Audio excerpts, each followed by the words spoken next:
আল্লাহ রাব্বুল আলামিন যখন আসমান জমিন সৃষ্টি করেছেন তখন থেকে আল্লাহ তাআলার কাছে গণনার মাস হলো 12টা। তার মধ্যে 4টা মাস আল্লাহর কাছে বড় শ্রেষ্ঠ, বলেন সুবহানাল্লাহ। এর মধ্যে এক নাম্বার যেই মাস, সেই মাসের নাম হলো মুহররম। এই এখন চলতেছে মুহররম মাস। আজকে মুহররম মাসের 3 তারিখ। এই মুহররমের সাথে মুসলিম উম্মার পৃথিবীর সৃষ্টি লগ্ন থেকে এই পর্যন্ত মুহররম মাসের সাথে মুমিনদের অনেক বড় বড় নিদর্শনগুলো জড়িত আছে, বলেন সুবহানাল্লাহ।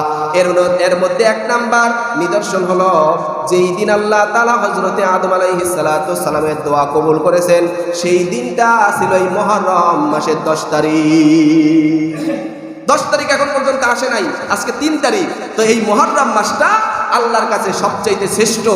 এর মধ্যে 10 তারিখটা আল্লাহর কাছে বেশি শ্রেষ্ঠ, বলেন সুবহানাল্লাহ।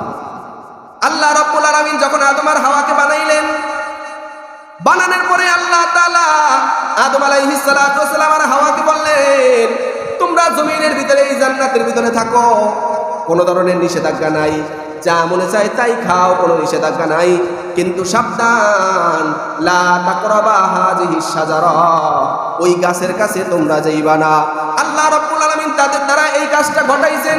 তারা ফল খাইছে, জমিনের ভিতরে বের হয়ে আসছে।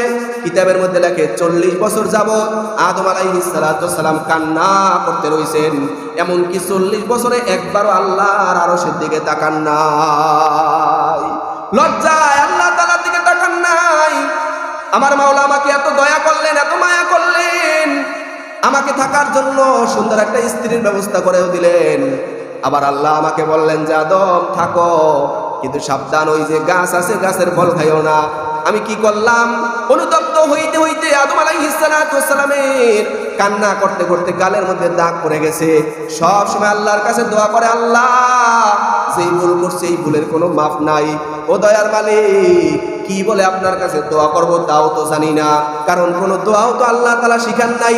হঠাৎ করে আদম আলাইহিস সালাতু ওয়াসসালামের মনের মধ্যে একটা বিষয় একদম স্বপ্নের মতো তার মনের মধ্যে জেগে উঠছে।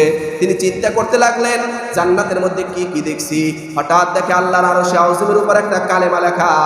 যেই কালেমার মধ্যে লেখা ছিল লা ইলাহা ইল্লাল্লাহু মুহাম্মাদুর রাসূলুল্লাহ।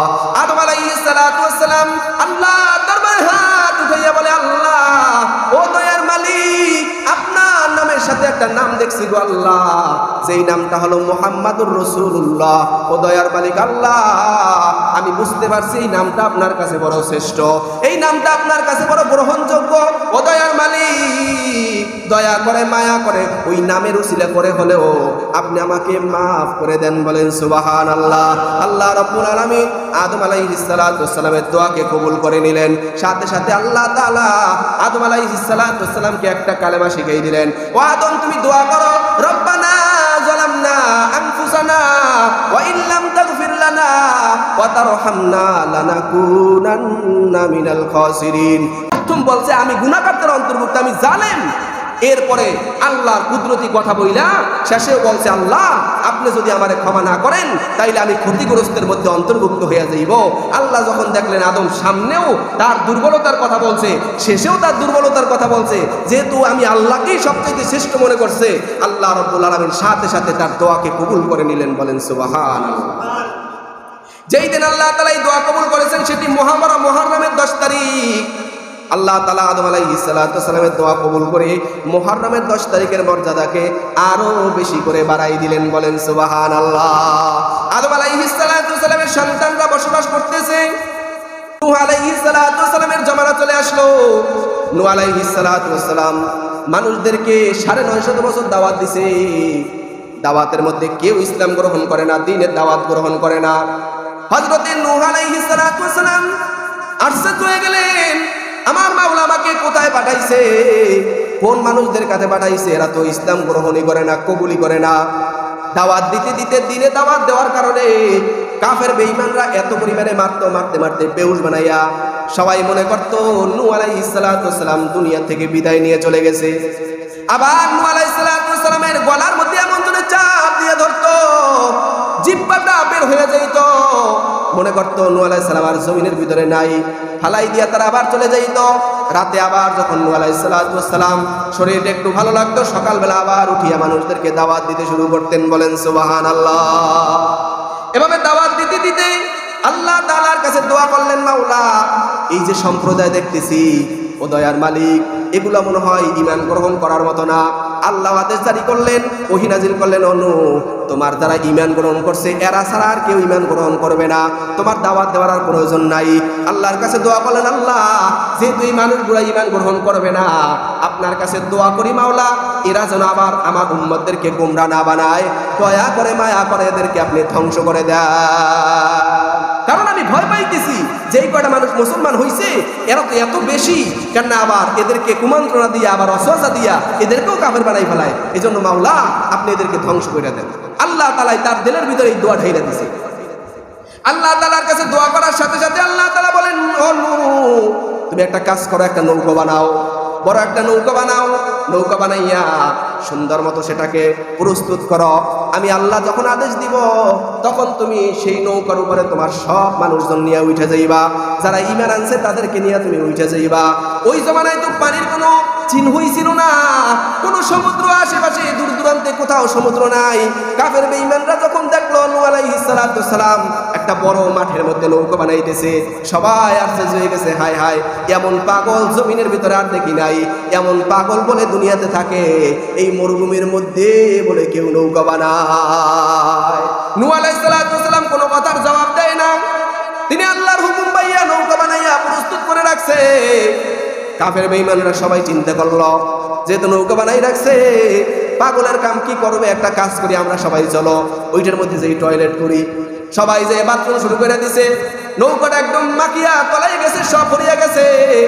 আল্লাহর নবী মূসা হযরত নূহ আলাইহিস সালাম কষ্টে ব্যথিত, কারণ তিনি জানেন আল্লাহর হুকুমে তিনি নৌকা বানাইছেন, আর এই নৌকার সাথে যারা খারাপ ব্যবহার করছে এদেরকে কিভাবে শায়েস্তা করতে হয় সেটা কে জানে, আওয়াজ দিয়া কয়। এভাবে এলাকার মধ্যে হঠাৎ করে আল্লাহর পক্ষ থেকে একটা বড় রোগের দেখা দিল, সেই রোগের নাম হলো কুষ্ঠ রোগ। সুবহানাল্লাহ।